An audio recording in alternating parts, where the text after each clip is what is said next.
अच्छा, आज मैं एक जो वीडियो लेके आया हूँ, इसमें क्या है, जो पीसीए फॉर्म का कल जो नोटिफिकेशन आया था उसके जितने भी डाउट्स हैं, बहुत सारे बच्चे कॉल्स कर रहे हैं, कौन से सब्जेक्ट हम फिल कर सकते हैं, कितने सब्जेक्ट हम फिल कर सकते हैं, एक बार में कितने एग्ज़ाम हम दे सकते हैं। तो बोर्ड ने क्लियर मेंशन कर दिया है नोटिस में कि आप 12 सब्जेक्ट से ज़्यादा एग्ज़ाम दे नहीं सकते बोर्ड के एग्ज़ाम में।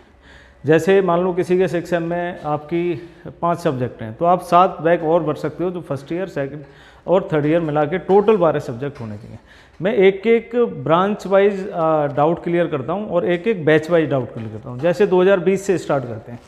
2020 के बच्चों को सिर्फ और सिर्फ फर्स्ट ईयर की अपना फॉर्म भरना है, जिसमें उनको कोई जो सब्जेक्ट हैं उनके 7 सब्जेक्ट उसका एग्ज़ाम देना है। तो वो आप अपना फॉर्म कॉलेज जाके या ऑनलाइन जैसे भी कॉलेज बोलता है उसके थ्रू आप भर सकते हैं। उसमें जो 3 बातें इंपॉर्टेंट हैं, एक तो आपका फ़ोटो जिस पे रोल नंबर नीचे लिखा होना चाहिए, ईमेल आईडी और मोबाइल नंबर मस्ट है, क्योंकि जो ऑलरेडी स्टूडेंट हैं 2018-19 के उनकी सारी चीज़ें अपडेटेड हैं, बट 2020 का भी ये पहला एग्ज़ाम है तो आपको ये सारी चीज़ अपनी अपडेट करानी पड़ेंगी।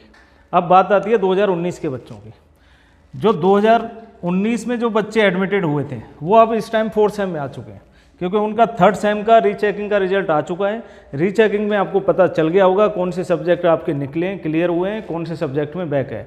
तो अब जो 2019 के बच्चे हैं वो कौन से सब्जेक्ट में बैक भर सकते हैं।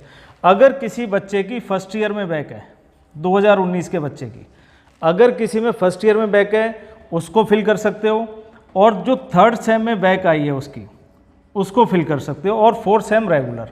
यानी आप जब फॉर्म भरोगे तो 4th सेम तो रेगुलर का भरोगे और रीअपियर में फर्स्ट ईयर और 3rd सेम के जो सब्जेक्ट हैं उनको फिल करोगे। तो इनको आप जो 2019 के स्टूडेंट्स हैं वो सिर्फ 4th सेम, फर्स्ट ईयर और 3rd सेम के फॉर्म भरने हैं। अब कुछ बच्चे पूछें हमें फॉर्म भरना जरूरी है क्या? देखो, फॉर्म भरना हर बार जितने भी एग्जाम होंगे आपके, चाहे 4th सेम के हों, 5th सेम के हों, 6th सेम के हों, या उसके बाद भी अगर कोई बैक रह जाती है, हर एग्जाम में आपको पीसीए फॉर्म भरना होता है। पीसीए फॉर्म की जो फुल फॉर्म होती है परमिशन कम एडमिशन फॉर्म होता है, और इसको एग्जामिनेशन फॉर्म भी बोल सकते हैं आप। तो आपको जो अप्लाई करना है 2019 के बच्चों को, तो क्या करना है, 4th सेम फर्स्ट ईयर में अगर किसी की बैक आई है, वैसे तो सारे बच्चे प्रमोट हुए थे, बट प्रमोशन में भी ऐसे बच्चे थे जिनकी बैक आ गई थी। तो जिस भी स्टूडेंट की बैक है वो अपना फर्स्ट ईयर का बैक, जिन्होंने फर्स्ट असेसमेंट, सेकंड असेसमेंट दे दिया हो, और 3rd सेम की बैक, ये आप फिल कर सकते हैं। 3rd सेम का रिजल्ट आपका अभी वेबसाइट पे अवेलेबल है। अब बात आती है 2018 के स्टूडेंट्स की। ये सबसे इम्पोर्टेंट टॉपिक है। 2018 के स्टूडेंट, इनके लिए बहुत सारी कन्फ्यूजन्स हैं कि हम कितने बैक भरें। अब सपोज करो आपकी फर्स्ट ईयर में बैक है और 3rd सेम में बैक है, 4th में बैक है और 5th में बैक है। ये आपकी टोटल बैक हो सकती हैं। फर्स्ट ईयर में बैक हो सकती है, 3rd सेम में बैक हो सकती है, 4th सेम में और 5th सेम में। टोटल ये बैक हो सकती हैं। इन सारी बैक को मिला के, और प्लस रेगुलर 6th सेम, इसके सब्जेक्ट प्लस इसके सब्जेक्ट, टोटल 12 सब्जेक्ट होने चाहिए। सपोज करो मैकेनिकल ब्रांच है, उसके 5 सब्जेक्ट हैं 6th सेम में, तो आप टोटल इनमें से सेलेक्ट कर सकते हो 7 सब्जेक्ट, यानी 7 + 5 12 सब्जेक्ट ही आप फिल कर सकते हो। अब बात आती है फर्स्ट ईयर। देखो, आप फर्स्ट ईयर की बैक भर सकते हो, 3rd सेम में भी भर सकते हो, 4th में भी, 5th में भी। तो 4th में क्या था, मैक्सिमम बच्चे जो थे प्रमोट हो गए थे, तो लगभग 4th में बैक एक आध बच्चे की होगी अगर हो सकती है तो। 5th में बैक, ये अभी रिसेंट रिजल्ट आया है, बहुत अच्छा रिजल्ट रहा है। कुछ बच्चे की बैक है, पर मैक्सिमम बच्चे ऑल क्लियर हो चुके हैं, तो इसमें भी बहुत कम बैक होंगी। बट बात आती है फर्स्ट ईयर की, इसमें कुछ बच्चे ऐसे भी जिनकी 7 में बैक है। तो 7 सब्जेक्ट इसके हो गए, 5 इसके हो गए, 12 खत्म। अगर मान लो सपोज करो इसमें भी कोई बैक बची हुई है, तो फिर तो वो अगले सेमेस्टर में अप्लाई करेगा।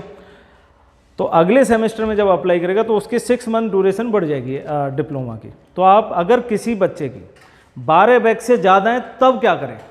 अगर 12 बैक से ज़्यादा हैं तो आप एक चीज़ ध्यान से सुनना है इसको। मैं एक फॉर्मूला बता रहा हूँ आपको कि कैसे आपको उस बैक को भी अप्लाई कर सकते हो। जैसे आप समझना इसको, 2018 स्टूडेंट्स के लिए बता रहा हूँ मैं। जो 2018 के बच्चे हैं, अगर इनकी बैक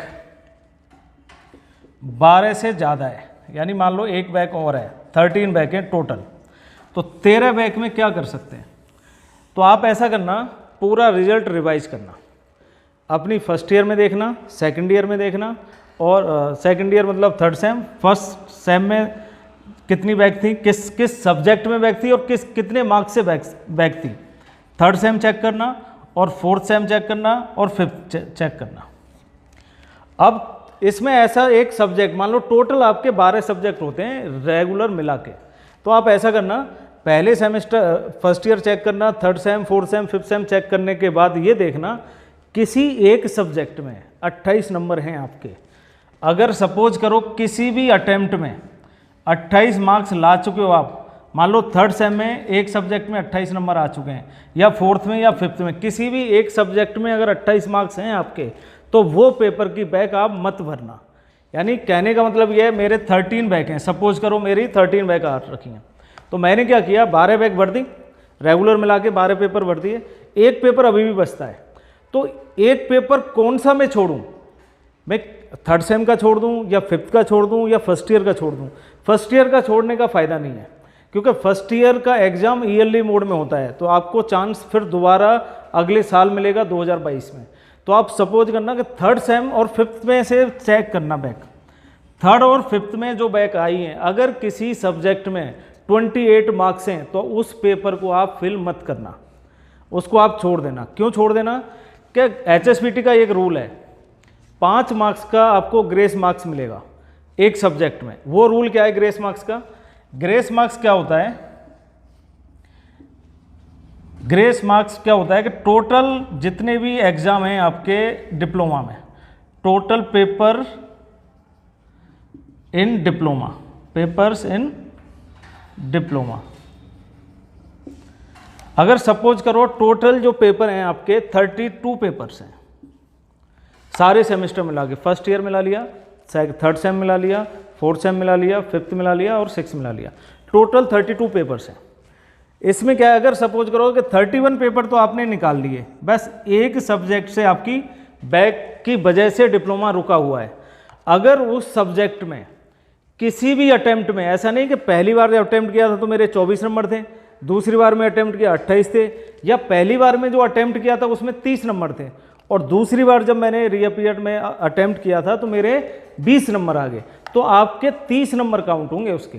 तो किसी भी अटेम्प्ट में अगर आपके 28 मार्क्स हैं तो उस पेपर को आप स्किप कर सकते हो, उसकी जगह पे दूसरे पेपर रीअप्लाई कर देना।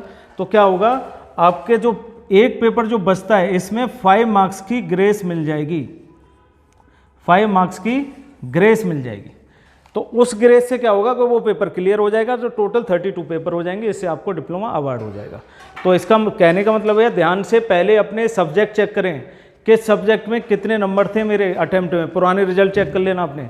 अगर आपको नहीं मिलते हैं रिजल्ट तो आप कॉलेज से पूछ सकते हो, फिर भी अगर नहीं मिलते हैं तो एक स्टूडेंट रजिस्टर मार्क है, उसमें रजिस्ट्रेशन कैसे करते हैं वो भी मैं एक वीडियो बनाऊंगा अलग से, तो उसमें आप चेक कर सकते हो कि मेरी कितनी बैक हैं, कितने सब्जेक्ट में बैक है और कितने मार्क्स से बैक है।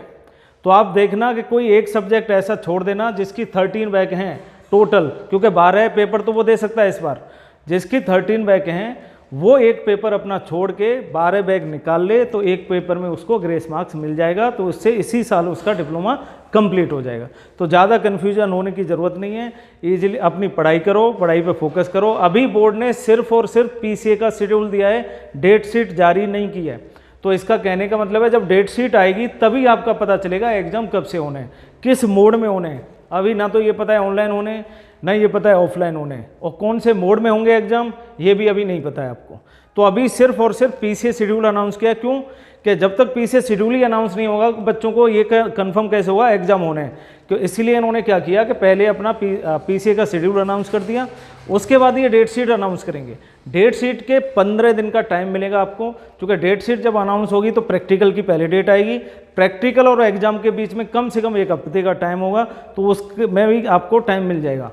तो आपने 12 जुलाई से आप एग्ज़ाम समझ के चलो, उसी हिसाब से अपनी तैयारी करो। और जो बच्चे ज़्यादा कंफ्यूज हो रहे हैं, हमारी 12 से ज़्यादा बैक हैं इतने, तो वो अपनी टेंशन लेना बंद करो। अगर 13 बैक तक अगर हैं तब भी आपके पास चांस है कि आपका डिप्लोमा इसी साल कंप्लीट हो सकता है। ठीक है।